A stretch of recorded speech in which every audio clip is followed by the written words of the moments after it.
Hello guys, जय श्री कृष्णा, जय माँ करणी। आज का हमारा टॉपिक रहेगा चालुक्य वंश से, और ख़ास तौर से बादामी की चालुक्य के बारे में आपको जानकारी देंगे।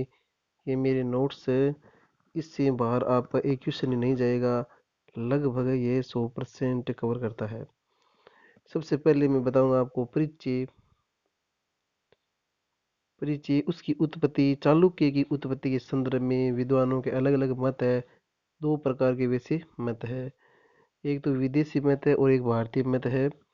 विदेशी मत वाले वी.एस. सीमित है और टोड के अनुसार बताएंगे। वो चप जनजाति या गुर्जर से संबंधित बताते हैं, और उसका समर्थन किया था भंडारकर ने। किसने किया था? भंडारकर ने। और कोक से उत्तरापथ की चुलुक जनजाति से उत्पत्ति मानती है इसका। और दूसरा आता है भारतीय मत। ये बादामी के लेख हरित ऋषि की संतान बताते हैं। हेवनसांग क्षत्रिय बताता है, और स्वयं को चंद्रवंशी मानते थे ये। और डी.सी. सरकार से कन्नड़ नागरिक मानते थे। नेक्स्ट हमारा टॉपिक है स्थापना। दक्षिणापथ के पश्चिम भागों पर आरंभ में सातवाहनों का शासन था। तत्पश्चात कदम वंश या वनवासी का शासन रहा। कदम वंश सामंतों के रूप में चालुक्य इस क्षेत्र में आवासी थे। कालांतर में पुलकेशिन प्रथम ने कदमों की सामंती से मुक्त करके चालुक्य वंश की स्थापना की। ठीक है, चालुक्य वंश की स्थापना किसने की? पुलकेशिन प्रथम ने की। इसने अपनी राजधानी बादामी अथवा वातापी, कर्नाटक को बनाया, इसलिए इसे वातापी अथवा बादामी के चालुक्य कहते हैं। चूंकि ये दक्षिणापथ के पश्चिमी थे, इसलिए इसे पूर्वकालिक पश्चिमी चालुक्य शाखा भी कहते हैं। ये भी आपको याद रखना है। पूर्वकालिक पश्चिमी चालुक्य भी इसलिए कहते हैं क्योंकि ये दक्षिणापथ के पश्चिमी थे, इसलिए। और जानकारी के स्रोत में बता देता हूँ आपको। बादामी के चालुक्यों की जानकारी के मुख्य स्रोत अभिलेखों से प्राप्त होते हैं। कहाँ से? अभिलेखों से। और उसका मोस्ट अभिलेख है ऐहोल अभिलेख, या मतलब प्रशस्ति बोल दो, ये कर्नाटक में है। और ये पुलकेशिन द्वितीय का है। किसके द्वारा रचित है? रवि कीर्ति द्वारा है। और भाषा है संस्कृत, और लिपि है कन्नड़ लिपि, और शैली है पद्य शैली। ठीक है। यह लेख मेगुंती मंदिर की दीवारों पर प्राप्त हुआ है। फिलेट महोदय ने इसका प्रथम प्रकाशन करवाया था, यह भी आपको याद रखना है।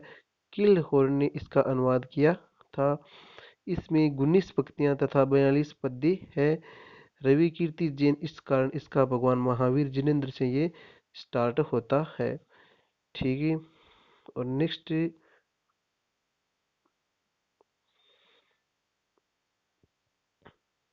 मैं बता देता हूँ आपको।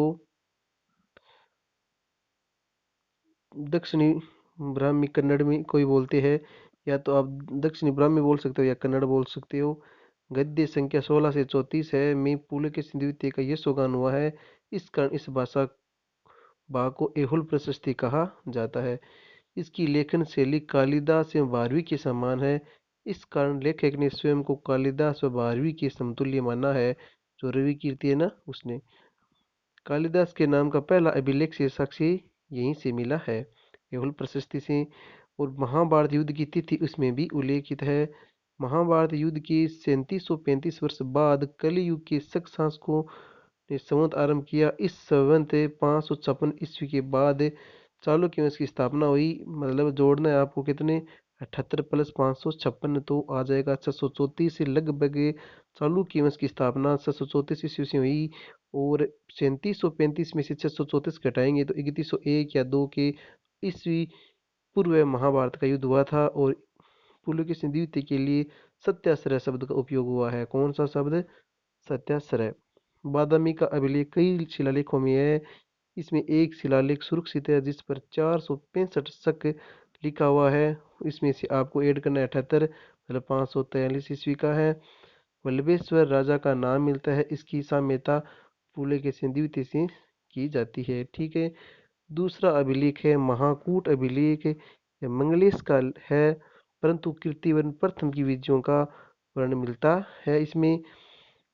और ये 602 ईस्वी का है। तीसरा है हैदराबाद का दान पत्र, ये मोस्ट है। ये 612 ईस्वी का है। और पुलकेशिन द्वितीय का है। इसमें परमेश्वर उपाधि मिलती है हैदराबाद का दान पत्र लेख में।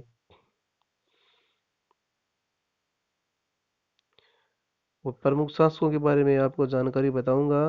प्रमुख शासक के आरंभिक शासकों में जयसिंह और रणराज का नाम महाकूट अभिलेख से मिलता है। ये कदमों के सामंती थे, लेकिन इस वंश का वास्तविक संस्थापक पुलकेशिन प्रथम था।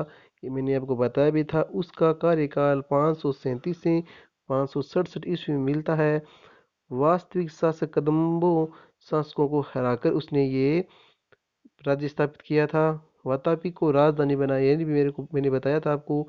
इस अवसर पर उसने यज्ञ किया था, अश्वमेध यज्ञ किया था। महाराज वल्लभेश्वर रणविक्रम पृथ्वीवल्लभ जैसी उपाधियां ली थी। ये मोस्ट है। महाराज वल्लभेश्वर रणविक्रम पृथ्वीवल्लभ जैसी उपाधियां ली। मनुस्मृति पुराण रामायण महाभारत का ज्ञाता था। महाकूट अभिलेखों में उसकी तुलना विष्णु से की गई है तथा ब्राह्मणों का सम्मान करने वाला बताया गया है। इसके दो पुत्र थे। किसके? पुलकेशिन प्रथम के दो पुत्र थे। कीर्तिवर्मन प्रथम 567 से 598 और दूसरा था मंगलेश 598 से 602 का काल था। लेकिन कीर्तिवर्मन प्रथम को वातापी का प्रथम निर्माता कहा जाता है महाकूट अभिलेख में। ये भी मोस्ट क्वेश्चन है, याद रखना आपको। वातापी का प्रथम निर्माता कौन था? कीर्तिवर्मन प्रथम। कोंकण कदम एवं आसपास के क्षेत्रों को अपने अधीन किया था इसने। वह नल मौर्यों कदमों के लिए कालरात्रि के समान था और उसने मध्यस्थ हाथी की भांति कदम वृक्ष की तरह कदम वृक्ष को उखाड़ फेंका। एहोल प्रशस्ति में इसके बारे में जानकारी मिलती है। अब पढ़ेंगे हम मंगलेश के बारे में। मंगलेश का कार्यकाल 598 से 610 था। इसके काल में दो अभियान हुए थे। मंगलेश के शासनकाल में कितने अभियान हुए थे? दो। नंबर एक हुआ था कलचुरी चेदी अभियान, विरुद्ध राज शासक था, जबकि अधीन महाराष्ट्र गुजरात मालवा के हिस्से थे। महाराष्ट्र कूट अभिलेख के अनुसार मंगलेश क्या हुआ था? इसमें विजय हुआ था। इसके घुड़सवार सेना के चलने से इतनी धूल उड़ी कि पूर्व से समुद्र तक बादल छा गए थे। ठीक है। दूसरी विजय थी उसकी कोंकण विजय। इसकी राजधानी थी रेवती द्वीप। इस पर मंगलेश था ना, वो विजय हुआ था। ठीक है। और इससे अलग जानकारी मैं दे देता हूँ आपको। मेरूर का दान पत्र मंगलेश को में जो 18 युद्धों का विजेता बताया गया है। किसको? सॉरी, 18, सॉरी ये नहीं था।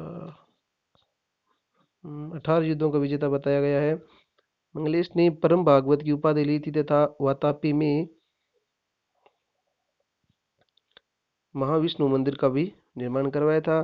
शासन के अंतिम कालों में पुलकेशिन द्वितीय से विवाद हुआ था इसका, जिसमें मंगलेश मारा गया। उसे पुलकेशिन चालुक्य शासक बना। इस काल का मोस्ट पुलकेशिन द्वितीय है, ये आपको याद रखना है। उसने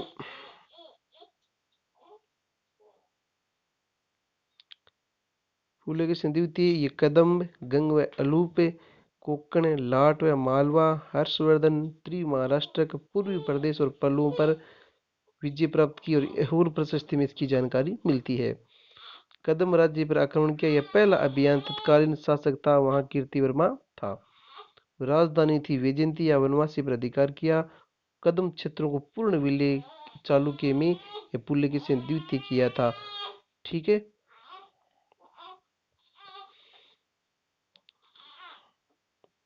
अलूप दक्षिण कन्नड़ कदम विजय और अलूप क्षेत्र को भी इसने हराया और राज्य में मिलाया था। कोंकण विजय यहाँ सफल अभियान किया और रेवंती पर अधिकार कर लिया।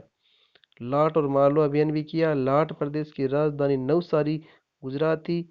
पुलकेशिन द्वितीय ने यहाँ सफल अभियान किया, इस क्षेत्र को अपने अधीन किया और अपने राजवंश के किसी व्यक्ति का शासक बना दिया गया तथा मालवा को भी अपने अधीन करके घोषित कर दिया।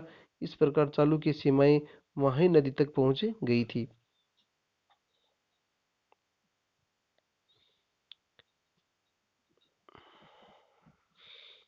अब चालुक्य राज्य की सीमाएं हर्षवर्धन के राज्य के स्पर्श कर गई और दोनों के मध्य संघर्ष हो गया।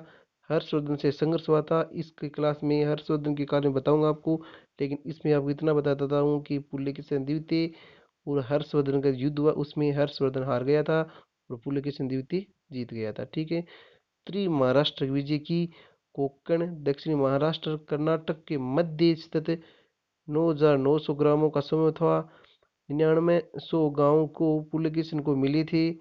इन पर भाई विष्णुवर्धन को क्या बना दिया, शासक बना दिया उसने। ठीक है, पूर्वी अभियान किया था। देखो, इस अभियान के अंतर्गत कौशल व कलिंग प्रदेश को अपने अधीन किया। इस अभियान में मारे गए सैनिकों के खून से यहाँ की जिले लाल हो गई। यह एहुल प्रशस्ति के बारे में जानकारी मिलती है हमें। पल्लवों से संघर्ष हुआ। उत्तरी दक्षिण पूर्वी के सफल अभियानों के बाद भी अब शेष बचा एकमात्र राज्य पल्लव था, उसके विरुद्ध अभियान किया और यह 2 चरणों में हुआ था। पल्लवों से हुआ लेकिन 2 चरणों में। पहला चरण हुआ था महेंद्र वर्मन के काल में। लेकिन इसमें आपको मैं बता देता हूँ कि महेंद्र वर्मन प्रथम को पराजित किया और उत्तरी भाग पर विजय प्राप्त कर ली। और उत्तरी भाग को जो वेंगी कहा जाता था, उस पर उसने अपने भाई था विष्णुवर्धन को शासक बना दिया। यहीं से वेंगी का चालुक्य शुरू होता है। ठीक है, दूसरा हुआ था नरसिंहवर्मन प्रथम का विरोध। इस अभियान के विवरण हम पल्लव काल में बताएंगे, लेकिन आपको मैं बता देता हूँ कि नरसिंहवर्मन ने पुलकेशिन द्वितीय को हरा दिया और राजधानी वातापी पर अधिकार कर लिया। और नरसिंहवर्मन प्रथम ने वातापी कोंड की उपाधि ली थी। पुलकेशिन द्वितीय इस अभियान के बाद क्या हो गई, मृत्यु हो गई थी।